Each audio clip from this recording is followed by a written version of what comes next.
आणि लोकेशन अलग दिखत आहे.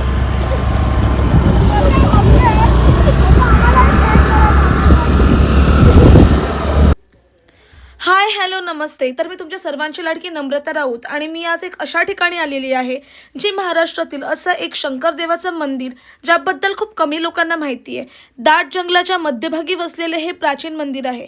हे मंदिर प्राचीन हेमाडपंथी शैलीतील आणि काळ्या दगडांनी बनलेलं आहे आणि त्याच्या बाजूचा परिसर जो आहे तो पण खूप जास्त सुंदर आहे. पावसाळ्यामध्ये आता तुम्हाला जेवढं दिसतंय तिकडे सगळीकडे पाणी भरलेलं असतं. आपण थोडंसं पावसाळ्याच्या लेट गेलेलो आहोत त्याच्यामुळे इथे पाणी दिसत नाही आहे, पण तिकडे गेल्यावरती खरंच खूप जास्त सुंदर वाटतंय, खूप छान वाटतं, कारण की तिकडे आजूबाजूला सगळीकडे सुंदर परिसर आहे.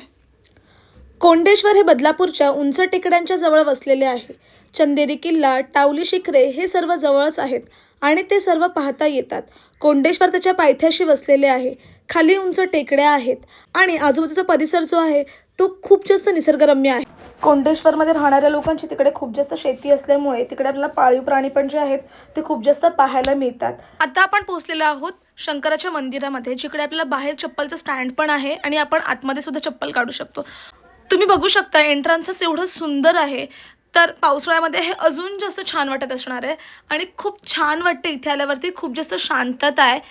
तर आपण पोहोचलेलो आहोत बदलापूरच्या श्री क्षेत्र कोंडेश्वर देवस्थानाला, जे खूप सुंदर आहे, जिथे आपले शंकराचं मंदिर आहे, जे छोटंसं आहे पण ते खूप जास्त प्राचीन आहे आणि आजूबाजूचा सगळा परिसर जो आहे तो पण खूप जास्त छान आहे. इथे छोटी छोटी पण मंदिरं आहेत, जिकडे देवीचं मंदिर आहे, गणपती बाप्पाचं मंदिर आहे आणि आता आपण जात आहोत शंकराच्या पिंडीच्या पाया पडण्यासाठी, जे अशी खाली गुफेत असल्यासारखी आहे, पण तिथे गेल्यावरती खरंच खूप जास्त शांत वाटतं, कारण की तिकडे कोणाची अशी बडबड नाही आहे, काही नाही आहे, पूर्णपणे शांतता आहे.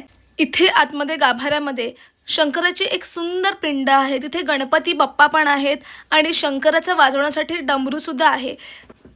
नंतर मी गणपती बाप्पाच्या पाया पडली. तिथे देवीचं मंदिर पण होतं, देवीच्या पण पाया पडली आणि तिथून आम्ही लोक निघालो. जेव्हा आम्ही गाभाऱ्यातून बाहेर आलो तेव्हा तिथे गणपती बाप्पाची मूर्ती, साईबाबांची मूर्ती, विठ्ठल रखुमाई, राधा कृष्ण, हनुमानजी यासारख्या अनेक मूर्त्या होत्या. त्या सगळ्या मूर्त्यांच्या पाया पडलो, सगळ्या देवांच्या पाया पडलो आणि आम्ही नंतर बाहेर निघालो.